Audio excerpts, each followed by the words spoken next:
Kaip jaučiamės? Kažkaip silpnai? O, girdžiu atsigaunat. Taigi, mėlieji, metai greitai prabėga ir iš tikro nudirbę darbus.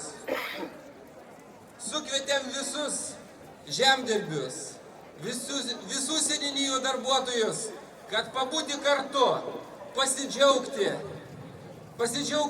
jūsų darbščiomis rankomis, kurios sukuria nuostabiausius dalykus, brangiausius dalykus, tai yra duona,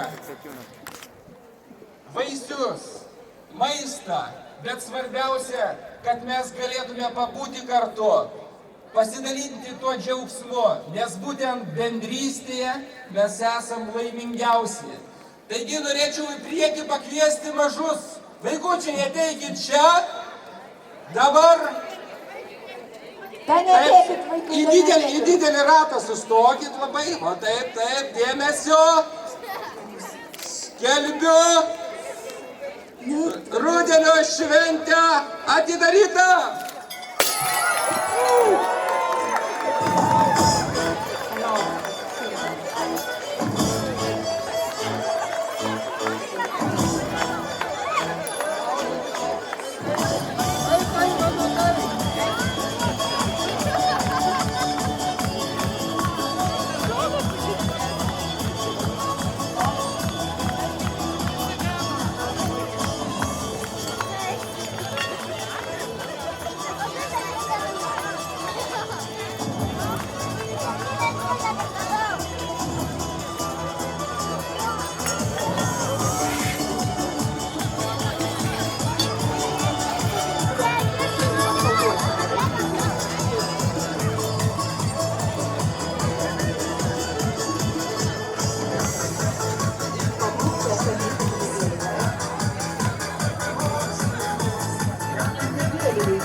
Apsišlavėm, susitvarkėm, šventė pradėta, tai reikia pakviesti pakalbėti ir mūsų pačią didžiausią viešnią, gražiausią, svarbiausią Lietuvos Seimo pirmininkę Loretą Graužinienę. Prašom.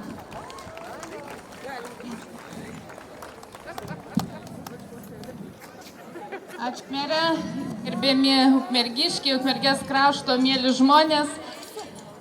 Aš pagalvojau, kad ant bačkos nelipsiu. Vis dėlto ant bačkos tegu meras kalba. Aš kiekvieną dieną Seime aukštai sėdžiu, šiandien noriu būti su jumis kartu, nes aš irgi ukmergiškė, Ukmergės krašto žmogus ir man labai malonu šiandien kartu su jumis jūsų būryje pabūti. Tikrai sveikinu su nuostabia švente. Labai greitai prabėga vasara. Ir net nepamatėm, kaip užaugo mūsų nuostabus derlius. Ir šiandien dar kartą įsitikinau ir turbūt visi Ukmergės miesto miestiečiai, miestelėnai įsitikino, kad ši žiema nebus labai sunki, nes mūsų krašto žmonės užaugino nuostabų derlių. Jie šiandien nuostabiai gražiai pasipuošė, linksmi, šypsosi ir savo energiją atvežė čia pas mus į pačią širdį Ukmergės rajono, Ukmergės miestą ir šią mūsų gražią, nuostabią aikštę. Sveikinu visus su švente, linkiu geros geros nuotaikos, svarbiausia, kad neužlytų lietutis, nes aplink visur lyja, kiek nevažiavom, tik Ukmergėje dar nėra lietaus. Tai reiškia, kad šventė yra pavykusi ir jūsų šypsenos, ir jūsų nuotaikos išsklaido visus debesis. Linkiu sėkmės ir šiandien manau, kad dar ne su vienu pabendrausime, bet ne vienus metus rudenį atvykus ir atvažiavus ir atėjus į šitą šventę visada suprantu, kad niekada šventė nevyksta be dviejų žmonių. Ir kaip manot, be ko? Ogi be Dėdenytės ir Agotėlės, nes jos čia viską, man atrodo, tyliai suorganizuoja. Jos pačios gražiausios ir šypsosi labiausia, o jau ir žodžio kišeniai neieško. Tai aš galvoju, kad šiemet jūs nusipelnėt, kad ne komisija vaišintų, bet kad jums į krepšius visi pridėtų ir kad jūs visą žiemą turėtumėt. O kad turėtumėt ką neštis, o jie kur įdėti, tai aš jums atvežiau dovanų po krepšį. Ačiū labai. Ačiū.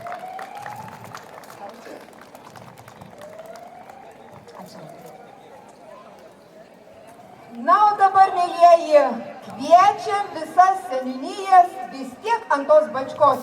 Pradėsim nuo Deltuvos, prašom.